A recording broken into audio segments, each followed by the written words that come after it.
Okay, so I was gonna take Oakley out guitar shopping on Saturday, but as some of you know, I actually bought the coolest guitar in the world. Well, maybe the third coolest guitar in the world after a couple that I already have. I bought that last weekend. The Ibanez Jet King 4 2007, circa 2007, and it's got a Bigsby style tremolo and other stuff on it, which of course I love. But we decided not to look at guitars because I had already picked one up. We'll go at another date to let my wallet rest a little. And in the meantime, we went to the Dayton Book Fair, which was held down at the new Montgomery County Fairgrounds. I had not been to the Dayton Book Fair at the new Fairgrounds before, and I am pleased to say that as far as the book fair goes, it's pretty much the same experience. Nice big room, one big giant room with thousands of books upon the tables. And as usual, most books are like a buck, maybe less, sometimes a little more. But here's what I found at least, and I'll tell you a little bit about what Oakley found towards the end of this. First, Swords for Charlemagne. This is a nice paperback. Teresa and I like to get these paperbacks with these lurid covers there. You know, you can see the lady with the strap falling off there, and the knight with the sword and stuff. You know, always wonderful, and soon to be a major motion picture for sure. Swords for Charlemagne. We never read these, by the way. Actually, I have read a couple of the ones that we got, but the other weird one, or one other weird one, was this, and this one is really interesting. This is a book by, the creator of Peanuts, but it's called What Was Bugging Old Pharaoh, and if you can see from the cover here that the characters, these are comics, and the characters are adults, and some of them even end up looking a little bit like Peanuts characters. A little bit, and so you can almost imagine that this is like an alternate universe sequel to Peanuts. I don't know, where they're all grown up, except it's kind of weird because they all sort of live in. Did you ever read Funky Winkerbean, the comic about where you have to have been in a high school band to understand what it's all about? Well, this one is kind of like you had to have gone through CCD or been involved in church activities to get a lot of the humor in this book.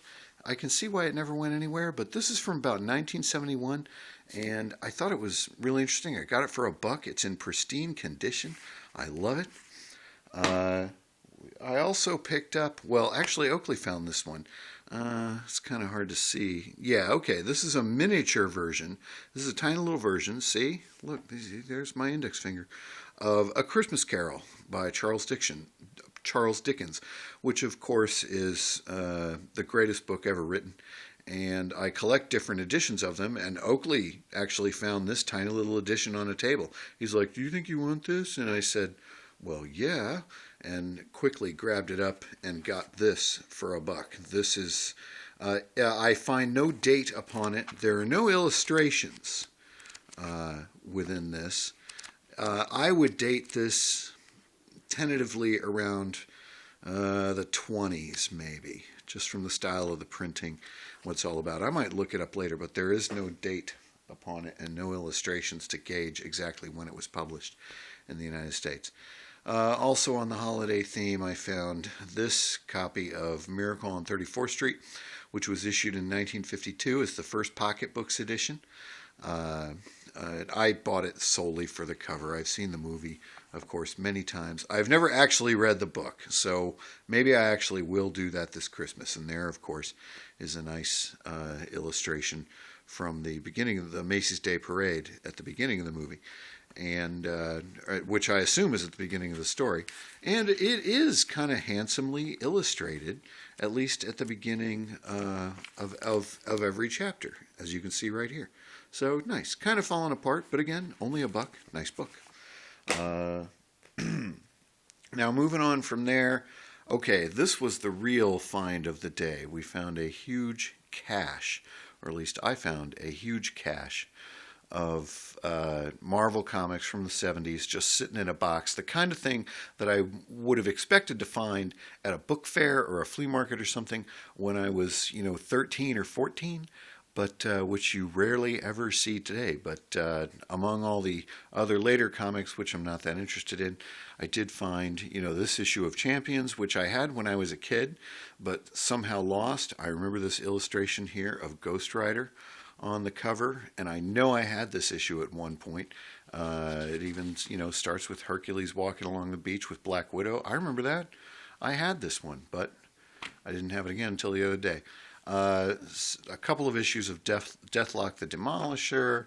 Not necessarily anything great, but again, vintage. This one, I'm not going to nerd out and tell you exactly everything that's important about Devil Slayer right here, except I will simply say that this was the first one I saw, and I snatched it up like a madman because Devil Slayer was in the Defenders, which is probably the greatest comic that Marvel Comics ever put out. And so, I snatched that up. A couple of issues of Inhumans, Marvel double feature. This was a reprint comic back in the day, but again, only $1, lots of fun. Issue number 1 of Super Villain Team Up. Ooh, issue number 1. I bet I could get thousands of dollars for this. But either way, Super Villain Team Up, I think it's another reprint title. And then Shazam, because, Shazam.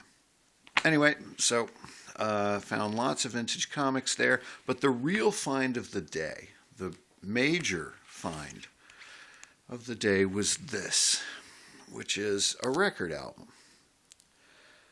In fact, a record album with a gatefold cover.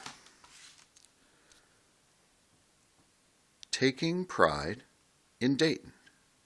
Now, I don't know exactly what this record is. I was intrigued by it. Again, only $1 at the Dayton Book Fair, so I grabbed it up. And it's got, the selections on it are musical selections. It's music. But I cannot tell if this thing was produced for sale to the public, which I doubt it was, or if it was a premium that was maybe given away, or perhaps some trade thing, thing that was given to potential advertisers or something, or distributed to people who were considering moving their businesses to Dayton. The publication date on it is 1990. The artists are nobody I recognize from that era in Dayton, and I have actually not played it yet. This record looks like it has never been played. It's in very good condition. It was not in shrink wrap, but it was in very nice condition. And I'm sure I'll listen to it, and it'll be boring as hell, but it is still taking pride in Dayton, as we all do. Well, some of us.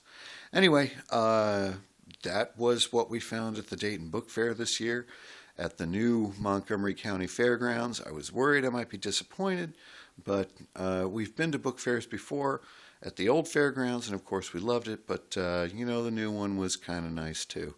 And I actually found more here. This is probably more than I have bought at the Dayton Book Fair, or as much as in all the years I've been going there. Anyway, thanks very much for listening, and as always, fuck off.